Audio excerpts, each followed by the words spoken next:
अधे मगहिया भाई बहन के भुलेटन काका के राम राम आथिन मगहिया खबर में सुनथिन देश दुनिया के खबर। त्रिपुरा विधानसभा लेल पड़ल 81% वोट। आज शपथ ले सका हथन बिहार के नवनियुक्त राज्यपाल राजेंद्र विश्वनाथ अलेरकर। पूर्व राज्यपाल फागू चौहान के देल गेल विदाई। बिहार के मुख्यमंत्री नीतीश कुमार कहलका कि सहयोगी जब चाहतन मंत्रिमंडल के विस्तार होए। सीएम समाधान यात्रा पर 44 दिन रहलन। बिहार में इंटर पुस्तिका के जांच 24 फरवरी से करावल जाए। देश देशांतर मगहिया दलान अपन 102वां कार्यक्रम में काव्य गोष्ठी के आयोजन कैल, जकर अध्यक्षता मिथिलेश जी और संचालन कृष्ण कुमार भट्टा कैल का। सपा नेता स्वामी प्रसाद मौर्य कहलन कि भाजपा हत्या करवावल चाहा है उनकर।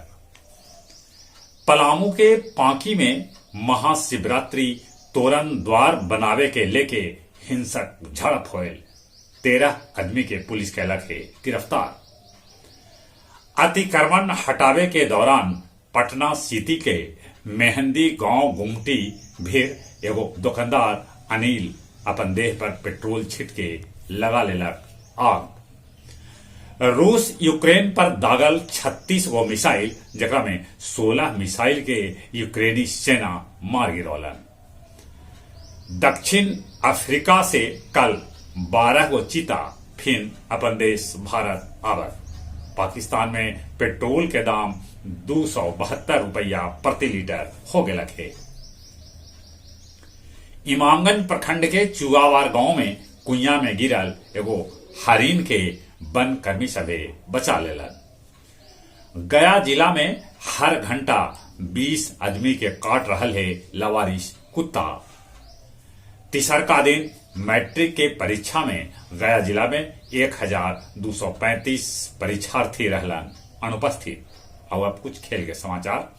ऑस्ट्रेलिया के साथे दोसर का टेस्ट आज फिरोज शाह कोटला मैदान दिल्ली में खेलल जाए। रणजी के फाइनल में सौराष्ट्र बंगाल के 174 रन पर रोक दिलक। महिला T20 विश्व कप में ऑस्ट्रेलिया श्रीलंका के 10 विकेट से हरा के लतरिये तीसरा जीत हासिल गए। क्रिकेटर पृथ्वी शाह के कार पर होयल हमला, पुलिस एगो महिला के कैलक है गिरफ्तार। चलित एक बार फिर से अपने सभे के भुलेटन काका के राम राम।